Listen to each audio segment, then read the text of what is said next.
This video is about how EAC implements the Common Core Math standards. We do it through a textbook series from Pearson. You can see the covers of the books. This is 8th grade, 7th grade, 6th grade. The books are made to implement Common Core Math standards, and we follow these per 6th, 7th, and 8th grade. So the standards in Common Core are split per grade up to 8th grade, so 6th, 7th, and 8th grade is no exception.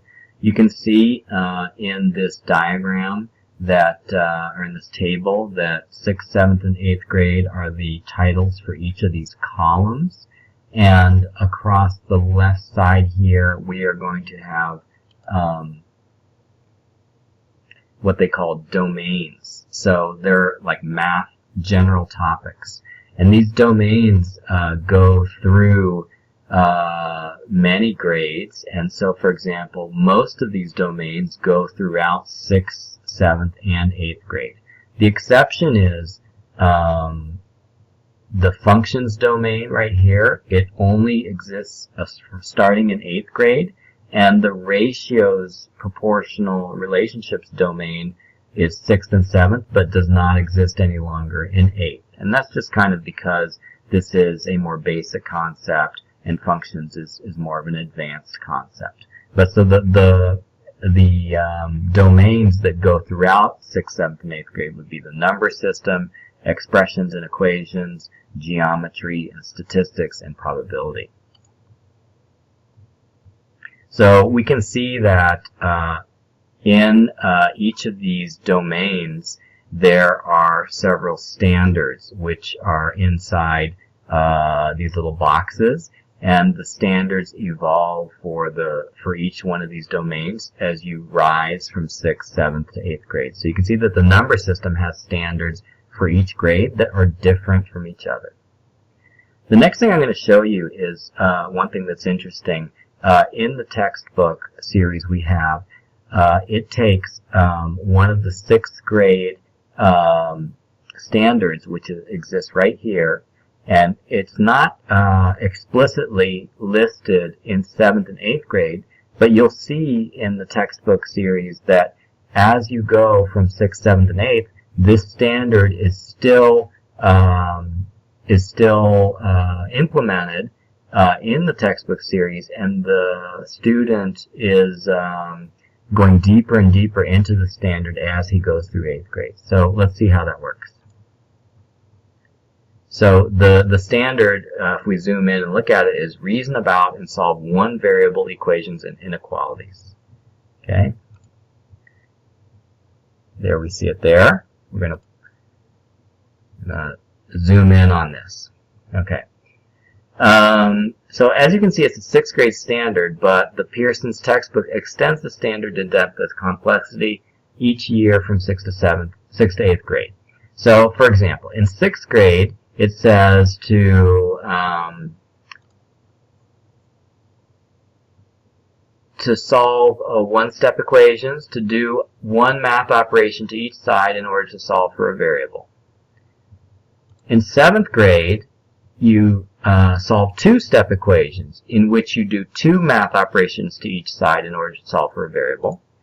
And in 8th grade, you're going to do two or more steps, sometimes collecting like terms, to solve an equation. Or you're going to be solving equations where you have the same variable in two places in one equation.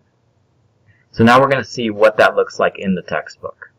So in the 6th grade textbook, you'll see to implement this standard, they have problems like this. And you can see that we have a variable, one variable in each one of the equations, and basically to find out the value of this variable, you need to do one math operation to find it. For example, in this case, you would need to add 4 to the left side and add 4 to the right side, and by doing that, you'll discover that n is equal to 12.4. In this case, for example, there's an addition, and to undo the addition, you would do a subtraction to both sides to find out that b is equal to 113. and so on, right? So it can be done with a multiplication or addition to undo one subtraction, one subtraction to undo one addition, one multiplication to undo one division, and one division to undo one multiplication. So that's why they call it a one-step equation. In 7th grade, we're going to start doing two-step equations, where you need to undo an equation with two math operations, two different math operations. So for example, in this case, the first thing you're going to want to do to get n isolated would be to subtract 14 from both sides, because 14 was added here. Once you subtract 14 from both sides, then you would divide 3n by 3 in order to isolate n by itself, so that you would find out the answer is -2, for example. And each one of these equations here, you can see that there are two things happening to each variable. One of the four basic math operations, and then another one of the four basic math operations. So to undo those two operations, you need to do two steps, and that's why they're called two-step equations. In 8th grade, we get, some of these here are simply more complicated one-step equations, or they might be viewed as a two-step equation. Like, for example, 6z divided by 7, you could think of that as multiplication by 6/7. That would be a one-step equation to get rid of the 6/7. You might think of it as a two-step equation, a multiplication and a division. Okay? But if you look down here at the bottom, you can see some more advanced one variable equations. You can see that like in this case, or in this case here, you actually have x in two different places in the equation. So not only do you need to do math operations to isolate the x, you need to combine these two x terms together. You need to combine like terms in order to solve for the x. And this one is also the same. You see it has p here, it has p here.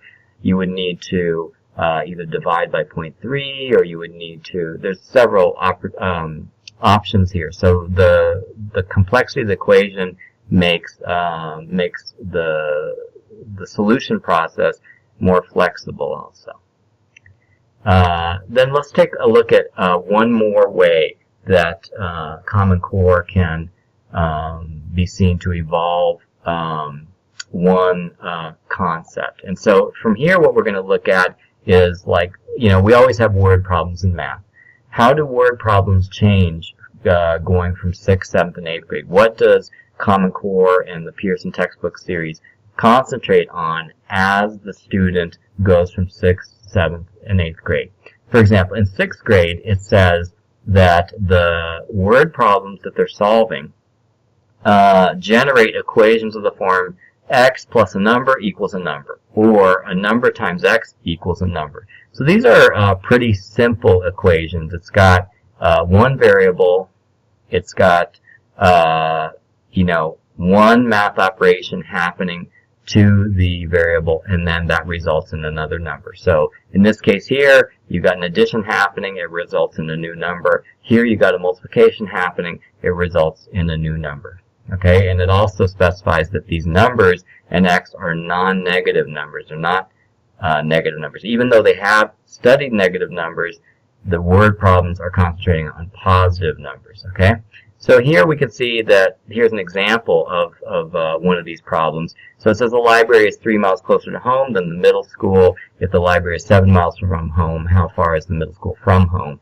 So you would write the equation, for example, L is equal to m minus 3, because the library distance is 3 less than the middle school distance, and then we find out that the library is 7 miles from home, so L equals 7. Substitute that in, we see that 7 equals m minus 3, and then we can use the one-step equations that we learned to solve for m, for example. And then now let's take a look at what happens in grade 7.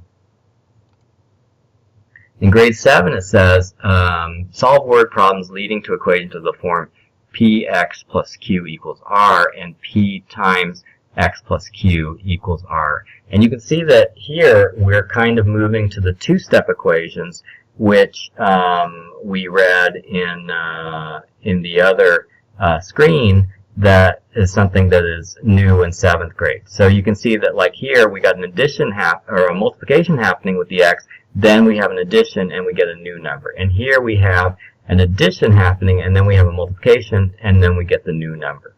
Okay? And here we can see that actually the P, Q, and R are specific rational numbers, so that means that they might be decimals. Okay?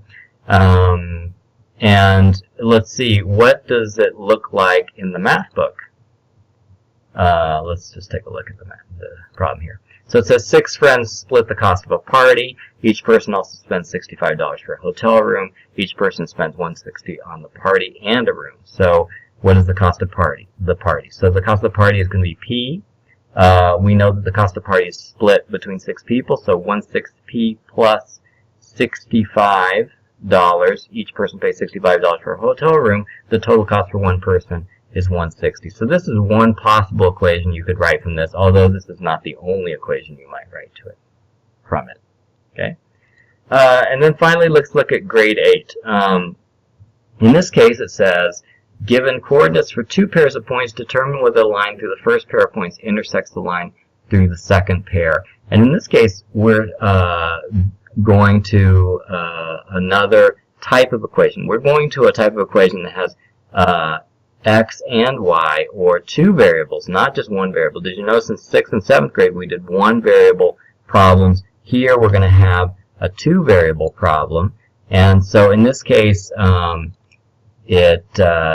problem says that Miss Jensen's making a quilt. She has 80 squares of fabric to make the quilt. All squares are either blue or yellow. So we know that blue plus yellow is equals 80. She has 20 more blue squares than yellow squares. So blue is equal to y plus 20. So we have 2 equations and we have 2 variables. And if we have 2 equations, 2 variables, we can use linear system analysis to figure out what b and y are. Okay, which turns out to be 50 and 30. Okay, so that's the type of word problem that they concentrate on in 8th grade. So you can see that looking at Common Core from the point of word problems, they have specified in 6th, 7th, and 8th grade what types of major problems are concentrated on. So that's you'll see that in the if you follow word problems through the Common Core standards. So as you can see, there's like a lot of different standards, and I only went into kind of 2 different themes here, just so that you can have a flavor of how the math becomes more complex and deep as we go through 6th, 7th, and 8th grade.